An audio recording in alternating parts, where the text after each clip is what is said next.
Hello, everyone.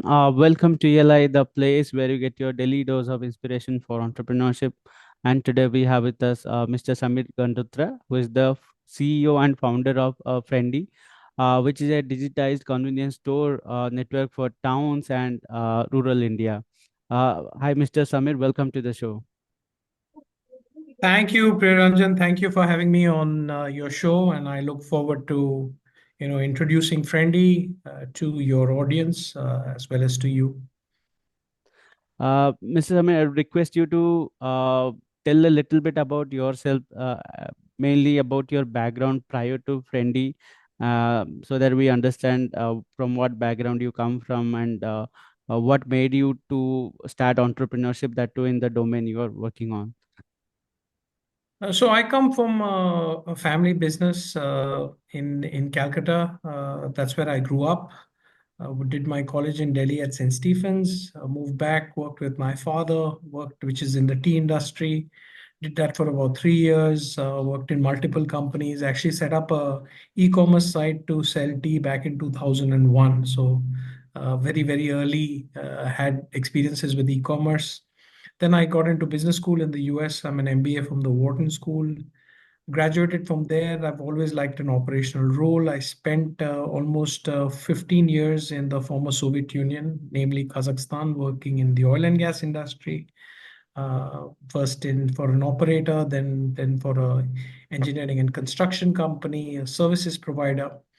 And then around 2018, I wanted to move back to India to do something that was more meaningful, had impact on the ground Okay. with the bottom of the pyramid, and at the same time could have large outcome.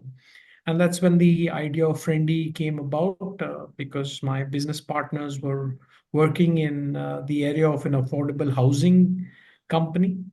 Mm-hmm. And that's when we saw that India outside the cities, India in its towns is becoming richer and has a lot of aspiration. And we were fulfilling those aspirations on the home. And at the same time, their idea was, well, if you could do that, then why not on the other consumer categories? So if you could do it on Makan, then let's try to do it on roti and kapra. And why don't you leverage some of our understanding of this consumer? So that was the genesis of Friendly as such. Okay. Want to understand, is there a fundamental problem statement that you are trying to solve? Because in rural India and small towns also, there are a good number of retail chains, and there are big mom and pop stores, and there are some family businesses as well who deal into the retail part of it. So, what was the gap that you are trying to solve through Friendly? So I think for us, there is definitely in terms of a problem statement. I don't think that there is, everything is working in our country on a day-to-day basis, but there is an improvement that can definitely be had. I think if we look at it, there's a lot of room for improvement as incomes rise.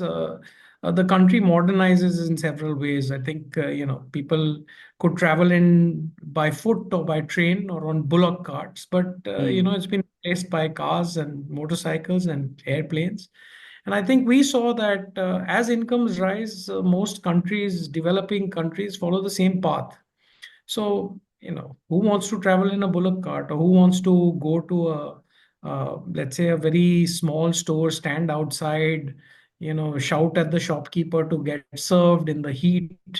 Modern retail has come to all these other countries where per capita incomes have risen, and we believe that the same thing would happen in India. And everything modernizes from your vada pav to your jhadu or your broom. It's all modernizing, and we thought eventually retail, especially the grocery store, would also modernize. And that was essentially where we saw that we could offer a better service. We're seeing it very strongly in QSR in India and in urban India.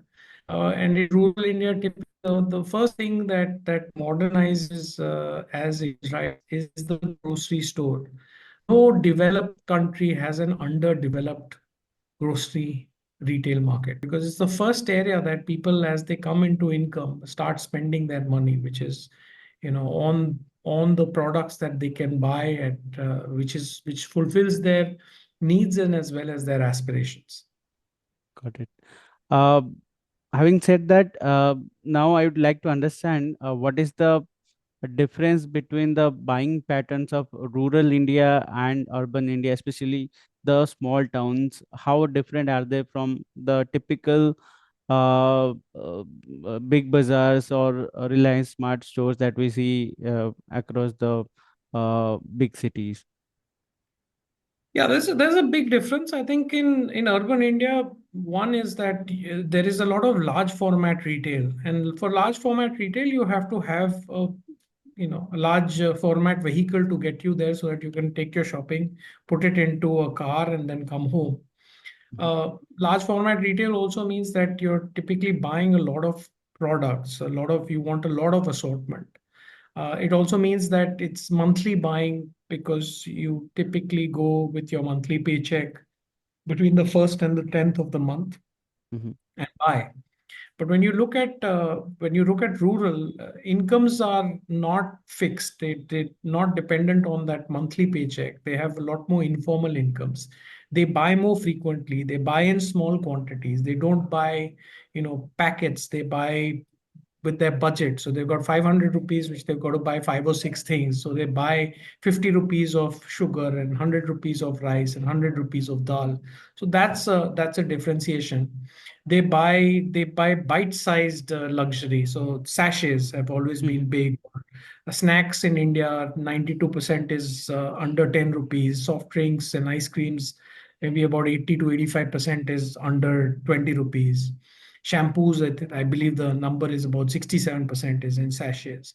So mhm, that bite-sized buying is happening. Another new phenomena is happening largely because of the spread of awareness via smartphones and cheap internet. Is There's a lot more awareness, and awareness always results in aspiration. So now I know about a lot of the things are happening. Earlier I was sitting in a village, I didn't know what Red Bull was. Now I know what Red Bull is because it mhm. gives me wings to fly. Right. I want an energy drink, but I can't afford Red Bull at whatever it is, 125 rupees. So therefore, if someone provides me a replacement in my an economic uh, alternative in my bracket, I'm happy to take that. So let's say there's a five-star product, but if I can get a two-star product of the same, I'll take it. And that's why you have products today that are coming in that, and that's why you see the emergence of Sting as such a very strong brand in the energy drinks. So Mm, this method of probably not sachetization, but of a copycat or a lower category product in the same in a more economical range is what Bharat consumers or consumers in rural India are today mm, looking at. But I can't have McDonald's, but can I, maybe go to a Jumbo King and if you go to Gujarat, there are a lot of local QSR players. Or if I can't buy Tata Sampann, then maybe I can buy something. And if I can't buy, Mama Earth, but is there an alternative which is local? So you see that as well, and that's why. So I think from an income perspective, they buy small. If you look at it, they don't have vehicles. The women who are the major shoppers don't drive. mhm, Penetration of cars is under 5% for rural India, maybe low single digits, and therefore they can't go to that big box retailer. So they're dependent more on that neighborhood, which is accessible to them. And unfortunately, the Kirana has a very poor shopping experience, and that is where we at Friendly are trying to come in and improve that. So our mission is very simple: to make daily shopping better. Uh, mm. and that's sometimes it's giving people, you go to a Haldiram's and it's the same chola bhatura, but it's in a nice environment. Right. And as an country develops, you see that that's essentially what happens. People want the same thing, but they want it in a better place, Mm, or in a better environment. So that experience is what in a food court is what, let's say, 20, 30 years ago we didn't have, and today we have it. So we want to eat there. We don't want to stand on the street in the heat, sweating, eating, We'd rather be seated somewhere in a nice food court in a mall and then have the variety and eat. So rural India is definitely is now coming out because the income have risen and the aspiration is there, and therefore they want these experiences. Got it. So hope that answers your question. Yeah. Another thing you mentioned was the about the Kirana stores. The experience could be better. So I was coming to that. What is the delta that you offer with your stores? And give a little bit of brief about how does your store look like? In which locations can you find them? And what is the size of the store? How do you recruit for those stores? And any other details you would like to share? Yeah, so I think for us, for the we are largely focused on towns where the urban population is about 10,000. These are tier 4, 5 towns, and then in the Mm, urban periphery of tier 2 and 3 towns, where we are the 99% of the grocery retailers are what we call barrier entry, means that they don't allow the consumer to come in. There is a barrier, and then the shopkeeper is on the other side. mm-hmm, What this is a very poor experience. I mean, it's like going to a mall and not being allowed to go inside the mall.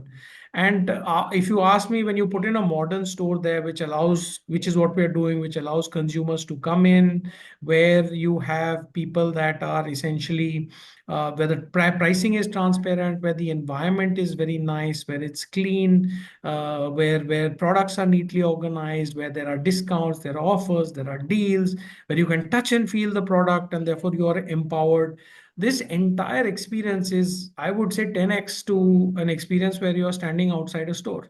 So the delta is massive, right? The delta is the delta between, I would say, staying in a guest house as opposed to staying at in a five-star hotel, right? mm-hmm, Obviously, we're not air conditioned, but even a fan is a welcome change to standing in the heat outside in, let's say, a place like mm, Gujarat, where it can go up to 50, 55 degrees.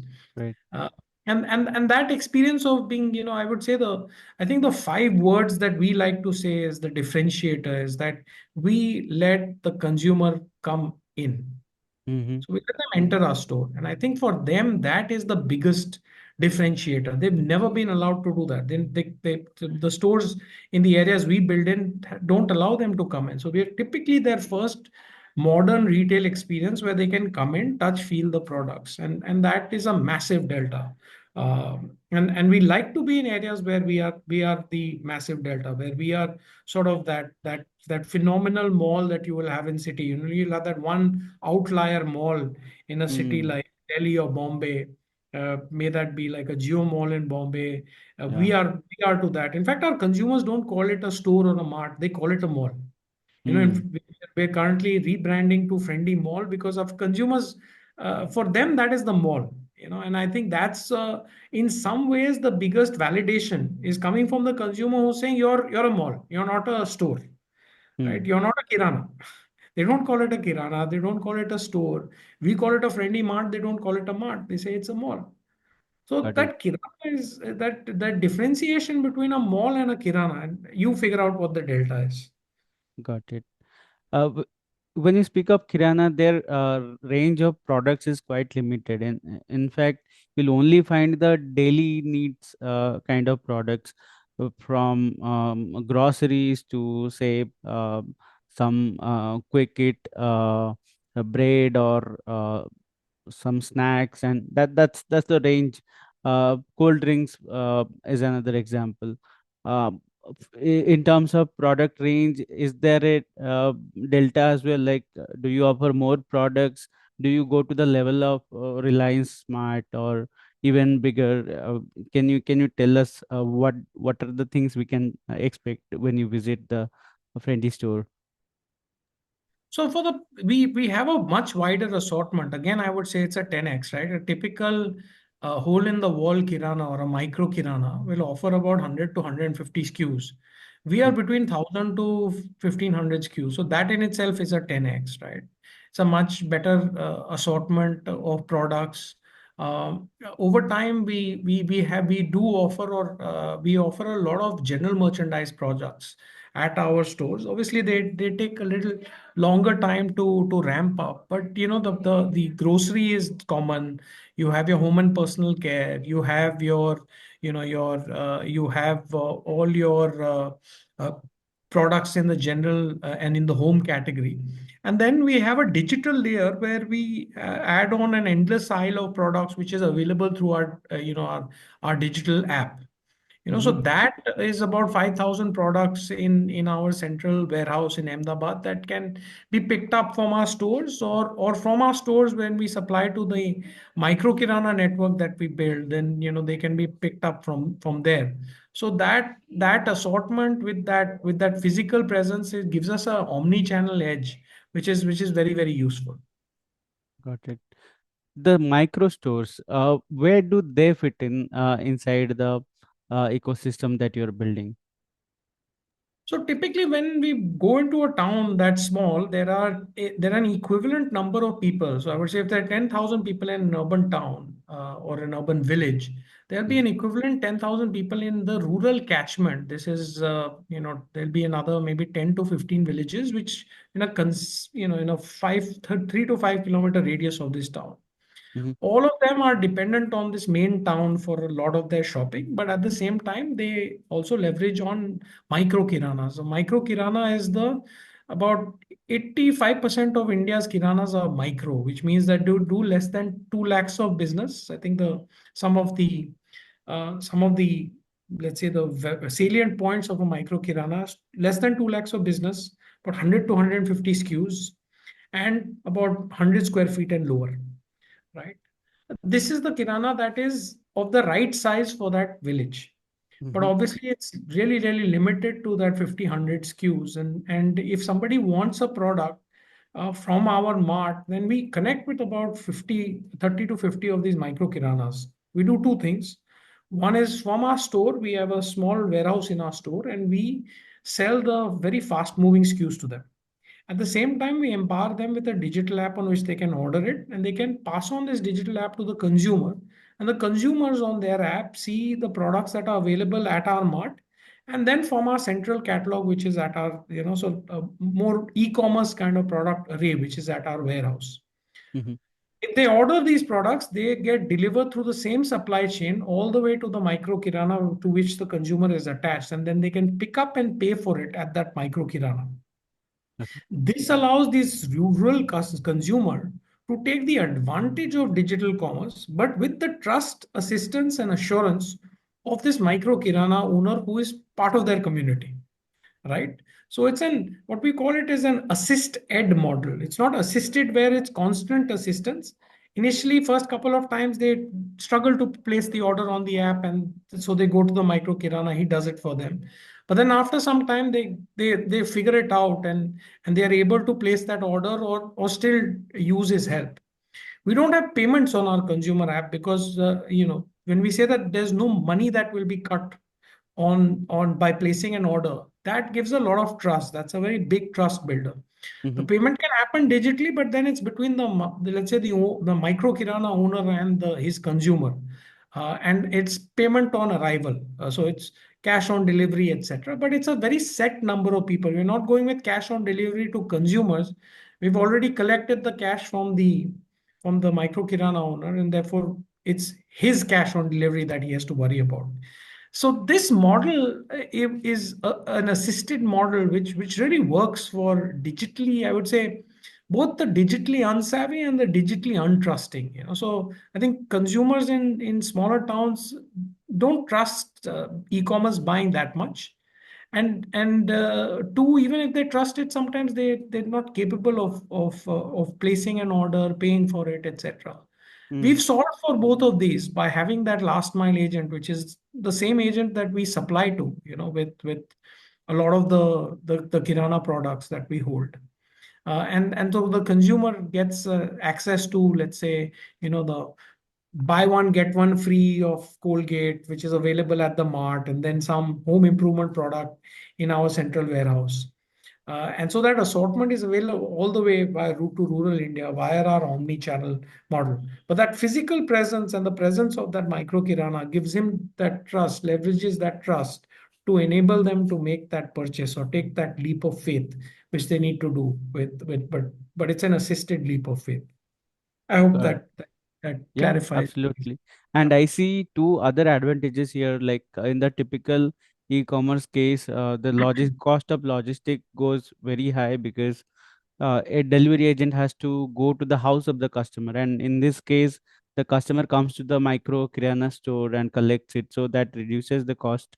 And RTO, return to origin, would be lesser because when you buy something from a local shopkeeper, uh, you don't want to return, right? Because of that trust factor, you don't want to return it just like you would do to a Mintra or a Flipkart. Yeah, so you're absolutely right. So we don't call it a delivery.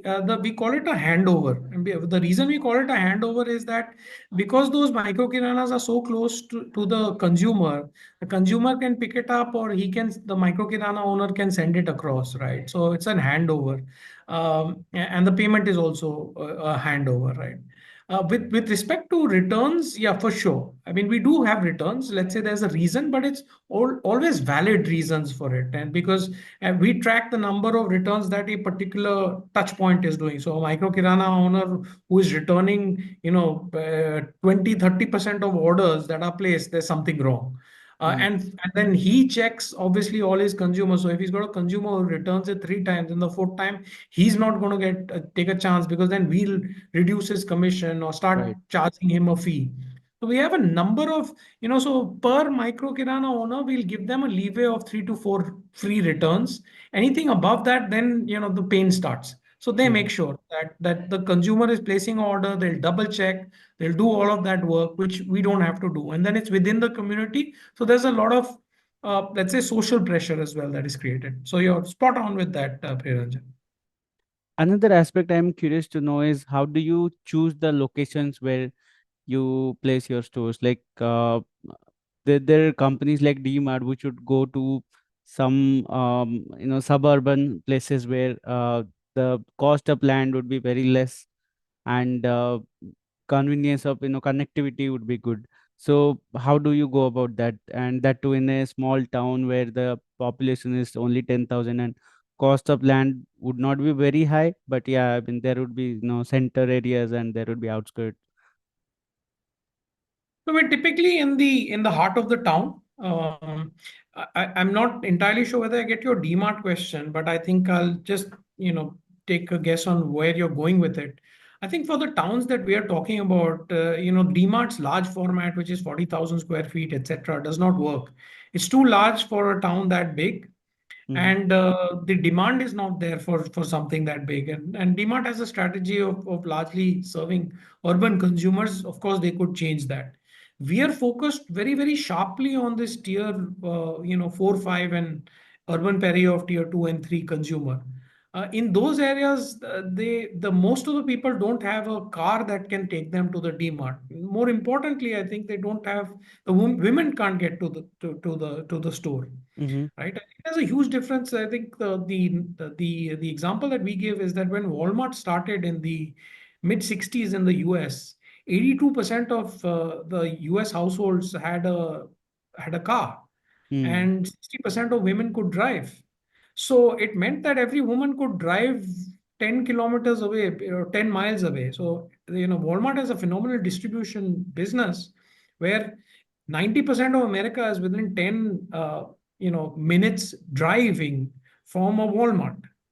In our country, we'll have to be within 10 minutes walking of a Friendly Mart. And that's why, we'll have to be in the center of town or within the touch points. So our micro kiranas are within 10 minutes walking of that rural catchment, right? And so we'd like to be in the center sometimes because, we typically find that finding retail space is not that tough, because the size of the stores that we are looking to is not a very large size. It's 500 square feet to 1,000 square feet. Maybe with time, our store sizes will increase, but I think that will be a function of adding more varied services at our marts. It'll be basically perhaps adding a novelty store, perhaps adding banking services, perhaps pharmacy, and sticking to what our consumer already knows or is telling us, which is that it's a mall, guys. It's not a store. It's Mm-hmm. not a mart, it's a mall. So whatever we can that makes it more like a mall entertainment, so we've got some video game machines recently that we put in one of our stores. They're doing very well. We've got food and beverage doing quite well. So I think, so far the real estate has not been a problem primarily because we're looking at small format. In Mm-hmm. small format, it's never too hard to find. We currently rent, but at some stage we might look at also building out our own stores. But that would be a very, very different business model and a different set of investors that would have to come in, where Mm-hmm. a lot of retailers also have a REIT, a real estate investment trust, which buys into these tracts of land on which the stores are built up. But Right. for now, we're in the center of these towns and in towns where large or big box retail is unable to come. It will have to be small format. Got it. I was going to ask about the rent or buy model of land and the store. You clarified it. But there is another thing I just am just curious to know about, which is how do you survey the customers, especially their buying powers? Because when you say towns, in India, you will find like at least 1 lakh towns. Out of them, some towns should have very high spending powers. Like for example, there are industrial towns where a bunch of companies, manufacturing companies are there. Probably 20 30,000 people would be living there, but the income is very high there. The people who live there, they are all very qualified, working with a manufacturing plant, and they have good spending power. And there are towns where which are like been there for a long time, don't have good income sources, and the spending power is less. So how do you do those surveys, and tell a little bit about it? Yeah, so for us, while India has a lot of towns, I think there are 20,000 towns where 60% of the population is living. We are focused on these towns where the urban population is 10,000 plus and the rural population of the 10,000. Gujarat is an area that we have surveyed and which is where we're currently working. There are about 1,100 such towns. Mhm. Gujarat is also a little bit of an outlier state because the per capita is quite high. It's about 3,700 to $3,800 a year. Most of the people, therefore, have a slightly higher spending capability than the national average. Mhm. Uh, and I think that India will not catch up, but India will move uh, in the upward direction on this front. For us, when we go into a town, we understand from what is being bought there that how rich it is. There are certain metrics you look at. What are the kind of cars that are being driven? How many houses are electrified? You have records of the government, so you're able to figure out exactly what is the spending capability of those towns. There will be sometimes we get it wrong, but that's okay. It's not, we're looking to build out about 3, 4 thousand such friendly marts in just Gujarat. Mhm. So will we get about 5% wrong? Probably, but then the next 4,000 we will not get, 5% wrong. And with each cohort, you just get better at it. We do study it, but by and large, I think we're more population based because the core product that we're selling is not is needs, which is grocery.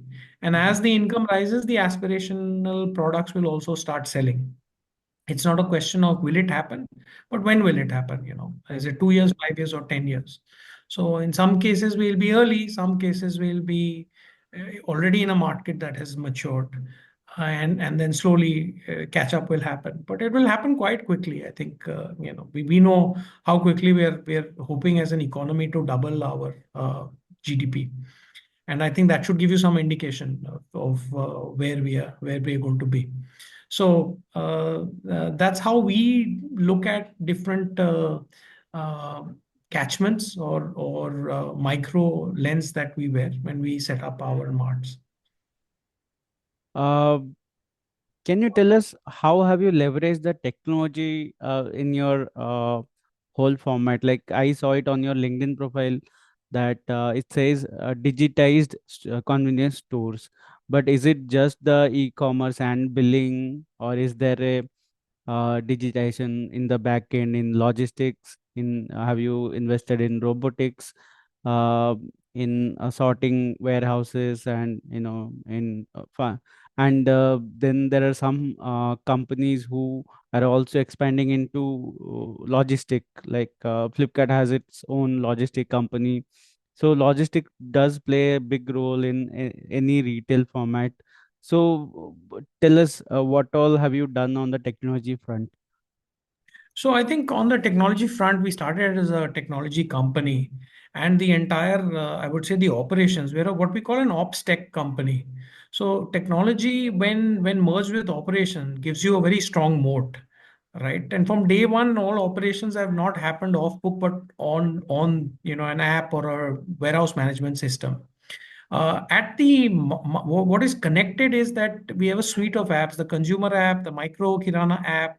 We have the app. We have a, POS for the Mart as well as a order processing system. We have a warehouse management system. All of them are connected, right? So when a consumer places an ad in a rural town, all of it is captured on our system, and I think that is the heart and soul of our operations. All orders by the micro kiranas for their supplies are punched in on their app, right? Mhm. um, at the mart level, I think the managing inventory or an automated replenishment system which is in-house developed, constantly learning from our own data and machine learning, is essentially the core of what we are doing. But we've got some really interesting things, like for example, that help us, let's say, to use technology to compete with the larger formats. So we've got on our post, we've got the ability to create mer- merchandising material which can be disseminated on WhatsApp, which is equivalent to print ads that some of these large big box retailers create on the front of a newspaper, Mhm. right?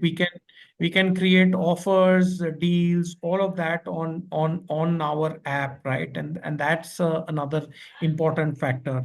We have we use handheld devices. We use at the micro kirana level, we've got WhatsApp marketing tools, we've got WhatsApp engagement tools with the end consumers. So all of these is a very tech first, but at the core, we're a retail company. And wherever tech can enhance it, for example, we're now deploying computer vision to see what's happening at each of our marts, Mhm. right? Where is the heat points? Where is the consumer coming? How many consumers come? What is the peak hours?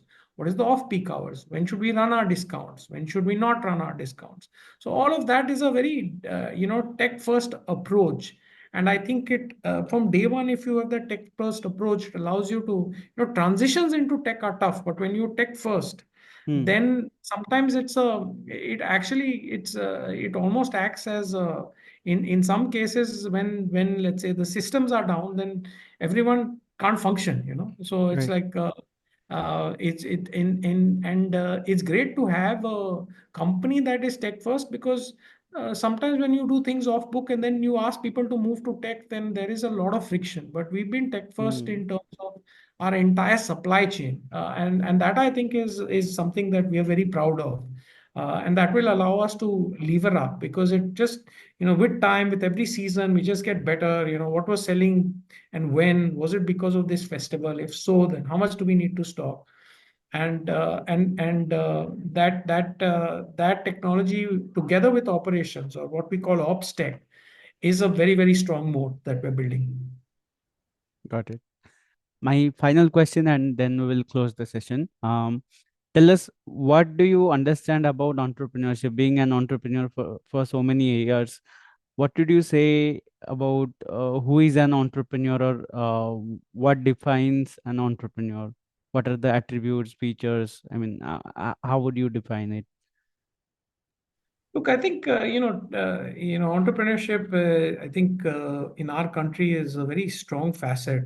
We've been a country of entrepreneurs. Most of them Mm, have been small, and I think today, with things like venture capital and with the state of our economy, finally, I think we're getting to a breed of entrepreneurs that are being able to build products and companies on a scale that is very similar to some of the entrepreneurs that, let's say, previously we looked up to, but their scale was they were on a different canvas.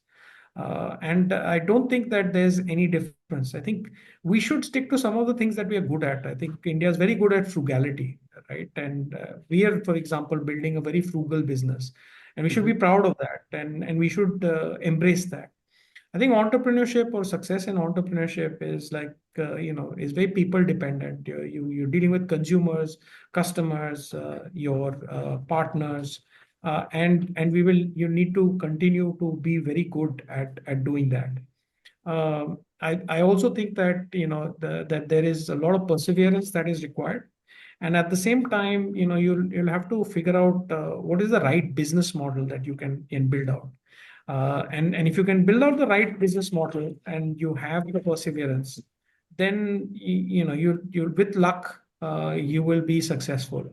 And I think a combination of constantly tinkering with the right business model and persevere. I don't think that and that's what an entrepreneur should do. Constantly like iterate, improve, question, keep changing things and persevere. And that's when success hits. I think some of the best entrepreneurs are ones who started with maybe petrochemicals and then today running mm, e-com businesses and toy stores. So as an entrepreneur, I think you've got to love business. You've got to love creating in the business field. And I think India is a land of entrepreneurs, small. Even the shopkeepers that have made up the kiranas is an entrepreneur, right? It's a different kind of entrepreneurship, and we'll keep evolving. So some of those kiranas will move into becoming chains, retail chains. We'll have our own, Walmarts or Sam Waltons and Joe Colombs of the world, and people will then do different things. right. So I see a very strong future for entrepreneurs in India, and for the people who are your audience, who are listening to them. Each of them is an entrepreneur, and they should think big. They should think that the canvas in India today is large. That we could, we're going to become a very large economy, and this is just going to continue to rise on that. I mean, one of the things that we believe in is that we work with entrepreneurs. So the micro kiranas are entrepreneurs. Even our marts are not run by employees, but franchisees who are Mm, entrepreneurs. So I would say that we are more indexed on entrepreneurs than we are on employees, right? Because we believe that there is skin in the game. When the store doesn't do well, the entrepreneur loses money. mm, That's a very fair model, and that's been the bedrock of the, I think, the franchisee business has been the bedrock of how some of these chains have grown so successfully, working hard. 7-Eleven, look, you go to a yeah. 7-Eleven, it's in the US, you'll see about 90% of Indians there, right? Mm, Or the hotel chains, and I think that's been built up by these immigrant entrepreneurs. That's the same model that we're employing. So I think as a company, we are very supportive of the both the micro kiranas that exist, as well as let's say some of the larger stores that want to get a Friendly Mart branding and work with us. correct. I think that that's so true. I also believe that India is a land of entrepreneurs, and for ages, I think entrepreneurship has been there in our blood, maybe large or small, mostly small. But I think for any country to succeed, to become a more developed, large country, more respected country, I think the fundamental thing that has to flourish is the entrepreneurs. And everybody says that you become a big country, respected country because of the army or weapons or anything for that matter. But I believe that it's the entrepreneurs that take a country forward. Uh, Having said that, on this note, we will close the session. Thanks for joining us, Mr. Samir. It was a pleasure having you on our platform, and best wishes for Friendly. Thank you, Priyaranjan. Thank you for having us and having Frendy and myself to represent. And all the best to your listeners, and Thank may you. on ELI continue to do the good work that you're doing. Thank you. Thank you, Mr. Thank Sam. you.